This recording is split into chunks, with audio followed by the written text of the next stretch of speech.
The Big H Podcast, tune in now. Conversations that'll wow. Laugh and learn, stay a while. Let's explore that Hilton style.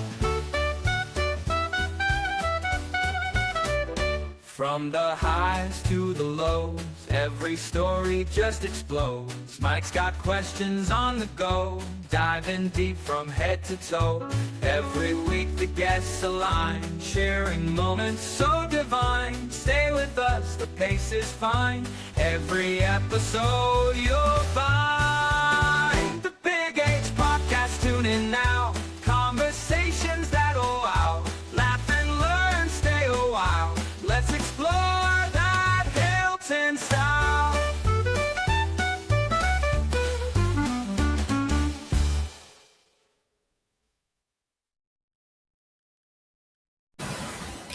Carl Gaupp, a Mike third Heise. time on the Big H Podcast. It's great to have you again. Thanks for having me. Well, before we get into some topics about America 250 and what it means to you and your family, how was the end of your school year? End of the school year was great. The weather finally got good. Baseball, we made it to the sectional finals, which Excellent. was fantastic. Didn't turn out the way we wanted, but the boys did a really nice job. So it was a good year. Well, good. And how many school years have you been in the system now? I just finished my 15th year. 15th at year? Hilton, and so 18 overall. Good. Yeah. Well, congratulations on that. And when you hit the 20, you'll get called up in front of the school and you'll get a nice little apple or some prizes. Yeah, we'll see. Yeah. Well, thank you for joining me once again. And for those folks joining us today or tonight or whenever you view this, America 250, obviously the big moment was July 4th. But I want to try and bring on more Hilton voices and get people's perspective around our town and community of what exactly America 250 means to them. So I think my first question, and it's pretty general, when you hear the words America 250, what's the very first thought or feeling that comes to mind? Well, I guess the first thing is that we're one of the longest continuous constitutional republic, and there's been a lot of other countries who have risen and fallen, and we've been able to kind of maintain. There are other constitutional republics, but I think I was reading this morning that we are the longest continuous one. So 250 is a big deal to have the same form of government and not have an overthrow of that. Now, when you use the words constitutional republic, because it's commonly people like to say, well, we're a democracy. And then you'll hear people say, well, we're actually a constitutional republic. Can you define that constitutional republic? Oh, I'm not very well. Okay. It's definitely not a full-out democracy, so it's not a majority takes all. Mm-hmm. So we have the three branches of government that are ruled by the Constitution. So we have separation of power between those three, and that's how we govern. And not to be a nerd, but I think it also, constitutional republic, it's like a representative republic. So Yes. It means that voters elect representatives on their behalf and things like that. I didn't mean to throw you off with that That's all right. question. That's all right. You're It's a science, good one. You're a science teacher, not a history teacher. Well, I think it's important for all of us as Americans to be a little bit better at things like civics and knowing what our country actually is. So I'm still learning. At the high school level, because that's where you teach, do they have a civics course or do they embed that within the history classes? They may. That's kind of outside my lane. I'm not Okay. really sure what happens. All right, two questions that are outside your lane. Yeah. We'll forgive you and go on to question All right. number two.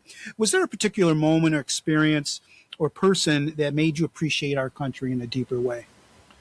I guess if we go people, it would probably be my buddy, John Franz, just because he volunteered to go into the Army, and then he ended up doing several tours after 9/11 in Afghanistan.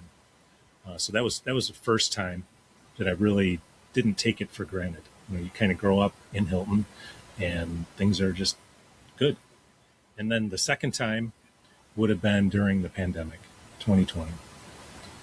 And that's when I really think I opened up my eyes and said, wow, we're in a pretty good place. We can kind of say and do what we want to do and not have a lot of overreach telling us that we can't. Now, your friend John Franz, Hmm. he also is a member of the Hilton Alumni Hall of Fame for 2025. Correct. Yep. Yep. And when he was, I don't want to, what was his role in the Army? He was a Black Hawk pilot. He was also a Chinook pilot. He ascended to the rank of lieutenant colonel. He used to tell me, I haven't talked to him a lot about his combat stories, but he said he would be flying around what he called the special people. So he would fly around special forces and he would just get a briefing and they would say, we need you to drop us off here. And he would drop them off. And that was his job. Yeah, but they put him on the ground a couple times too to get some experience. And then he ended up, moving up through the ranks, decided he didn't want to go to Iraq. They were going to send him there. And then started doing training and became head of bases of one of the bases in Japan. And then just recently retired.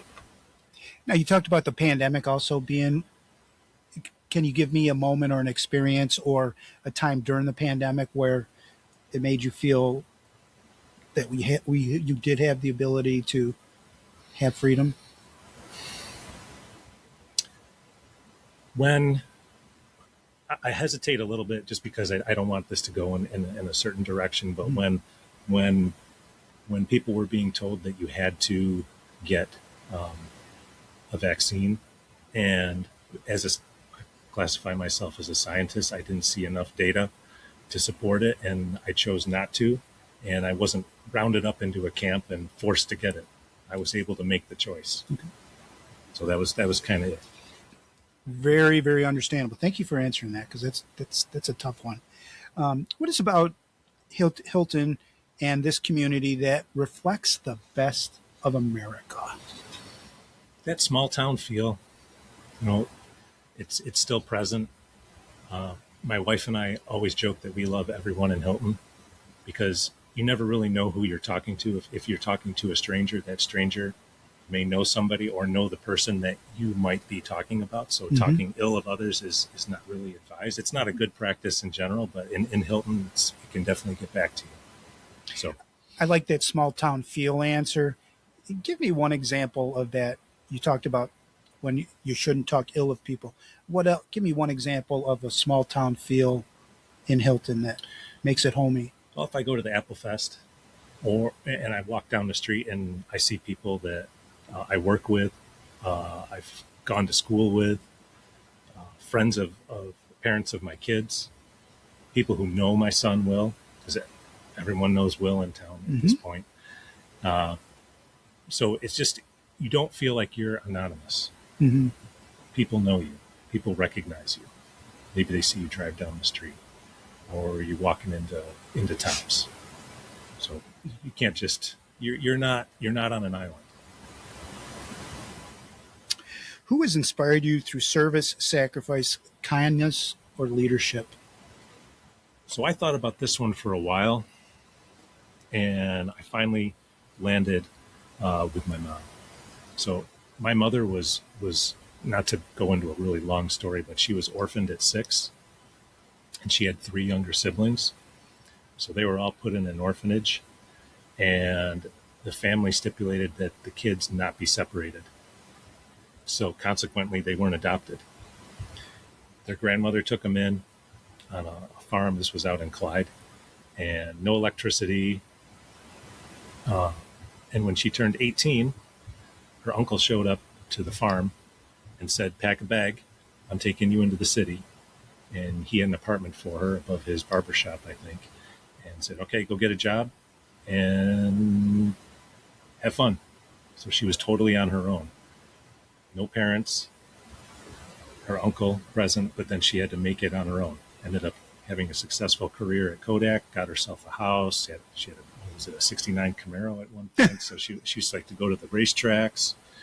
And she moved to Hilton, or she moved to Hilton like in 74 out at Parma out on Huffer Road.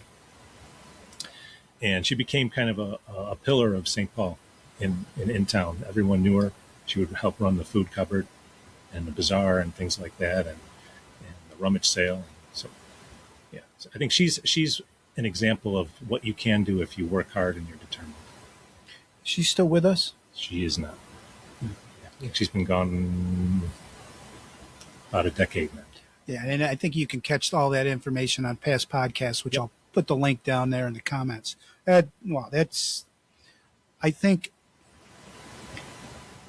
when you can look up to your mother and see all their greatness and what they did for you, and sometimes going through life with a mom, sometimes it's the hard lessons they teach you that also are important. Oh yeah, 100%. I mean, nobody's June Cleaver, right? No. Am I dating myself on that? Nope, I get the reference. Whether it's the 4th of July, Memorial Day, Friday night football games, which are big in Hilton, family gatherings, or something else, what tradition reminds you why you love this country? For me, I settled on things like Veterans Day, Memorial Day, 4th of July. I think these are kind of unique celebrations to the United States. It gives us an opportunity to reflect on how we got here and who sacrificed so that we can do a podcast here on a Wednesday afternoon. And maybe just to, if you see a service member, thank them, something like that. It's a time to reflect. It's not a selfish sort of holiday. So that's why I picked those. Very good. The veterans, first responders, teachers, which you are one, farmers, factory workers, immigrants, and volunteers. Who helped build the America we enjoy today? I really think it's, if I go back, the immigrants of like the early 20th century, and I can give a familial example. Please do. My grandmother came over from Germany in the late 1920s. So that would have been at about the height of the Weimar Republic, so hyperinflation.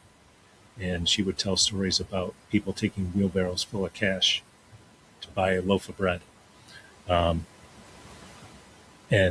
it was just really bad. So she came to America. She had a sponsor. She came here and became a citizen. And I think a lot of people did that. They realized how bad it was in other places and how good it was here. And they wanted to be Americans. So they wanted to learn the language. They wanted to be assimilated into the culture. They maintained some German traditions, but they wanted to be America. That was like a big deal. And then they started sending their kids off to war, Right. to fight some of these, sometimes their home countries, because they knew how good it was here in the U.S. So I think we owe a lot to them, to that generation. That's why they call it the greatest generation. Which freedoms do you think are sometimes taken for granted, and why are they important to you? I think the First Amendment, freedom of speech, is taken for granted. I think when I first read that question, I was thinking, like, what is my favorite freedom? And that's definitely it. I think we take it for granted that you can just say whatever you want to say, and we kind of can here in the U.S. But the part that I try to remember is that there can be consequences to what you say. You're free to say whatever you want, but you have to be ready to accept the consequences for what you say, either to another person directly or through social media. And I follow that up closely with the Second Amendment. I'm a big two-way guy too. So I think those two go hand in hand. And it's not like, it's not like I'm going to be fighting the American government, but just to be able to exercise your rights and be vigilant in your own communities. When you look at young people, which you do every day when you're teaching, because you're at the Hilton High School, what makes you optimistic about the next 250 years? This is a tough one because we see a lot of things that are very difficult. But I still see creativity in kids. They're resilient. I think the pendulum has kind of swung in a direction where they're more willing to work. More and more kids are kind of going towards the trades, and they see value in that. And I think I'm hoping that they can build on the success that they've inherited. Really, Excellent. It could be a family story, military service, a road trip, a championship game, which you just came off of in Yeah. June, a community celebration. What memory captures what America means to you? I wrote down a whole bunch of ones for this. We got the time. I remember a road trip that I took with my parents. We didn't go on a lot of vacations when we were kids. Like, we would just go up to our family camp up on Tug Hill, which is like a 600 square foot building with no AC or anything like that. And we're all cramped together, but we had a great time.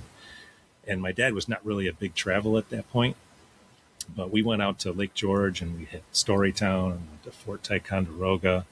And that's a pretty lasting memory. I still remember doing that with them. That was the only big trip that we ever took together.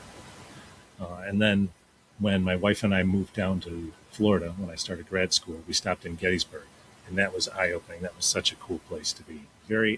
Gave you another moment to reflect on what people have done to ensure our freedoms for everyone in the country. It's nice. Family, Gettysburg. Did you go on like a car trip around Gettysburg, or how did you tour that area? I had just finished reading a book. I had just finished reading The Killer Angels by Michael Shara, and I was fascinated by all the locations and some of the generals and the other officers. So I wanted to see some of those places. I wanted to stand in some of the places that those men were. So we just kind of drove up, rolled up. The back of my pickup truck was full of all of our possessions, and we just kind of toured around for a little while. If you could travel and visit other places when your teaching days are done, do you have any desire or things on your bucket list that you'd like to go to? Like battlefields or things like Yeah. that? I suppose seeing Mount Rushmore would be pretty cool. I hadn't really given it much thought about other ones.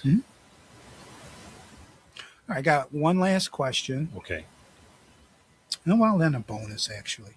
How would you complete this sentence in a few words, and why? Here's the big sentence starter. Okay. America is Still the land of opportunity. I firmly believe that if you are willing to put in the work and the effort, that you can be successful. You start to hear more and more stories of this. I listen to people talking about contractors who start off with very small crews, and then they end up with 5 crews, and they can't keep up. And these are first-generation Americans, so they're coming from nothing. So that's the way I look at it. Is if you want to start a business, you want to be an entrepreneur, you can do it. You just have to be willing to put in the time and the effort. well said. Okay, this is the last question. Okay. If someone listens to this podcast 50 years from now, what message would you want to leave for future Americans? That there's always going to be something disruptive to what we consider the status quo. Like right now for us, it's kind of like AI. People are unsure what's going to happen. Maybe before it was the train or the automobile or the computer. Oh my gosh, the internet, the world's going to end. We're not going to be able to continue. And we found ways to adapt. And I think that if you keep that in mind, then humans are pretty resilient and we can continue on. Again, well said. Well, on this episode of America 250, Hilton's Voice, I'd like to thank you, Dr. Carl Gaupp, for being on. Thank you for having me, Mike. As America begins the next 250 years, it's stories like yours that remind us what makes this country so special. Thank you for joining me and being part of this conversation. If you enjoyed this episode, we'd love for you to share it with your family and friends. You can watch and listen to the Big H Podcast on YouTube, Facebook, Spotify, Apple Podcasts, and Rumble. Just search for the Big H Podcast and be sure to subscribe or follow so you never miss an episode. I've been Mike Heise, and on behalf of everyone at the Big H Podcast, thank you for listening. Until next time, take care of one another, support your community, and never stop celebrating the people and stories that make Hilton and America such a great place to call home. We'll see you next time on the Big H Podcast. Carl? Been a pleasure. Thank you. The Big H Podcast, tune in now. Conversations that'll wow. Laugh and learn, stay a while. Let's explore that Hilton style. From the highs to the lows, every story just explodes. Mike's got questions on the go, diving deep from head to toe. Every week the guests align, sharing moments so divine. Stay with us, the pace is fine. Every episode you'll find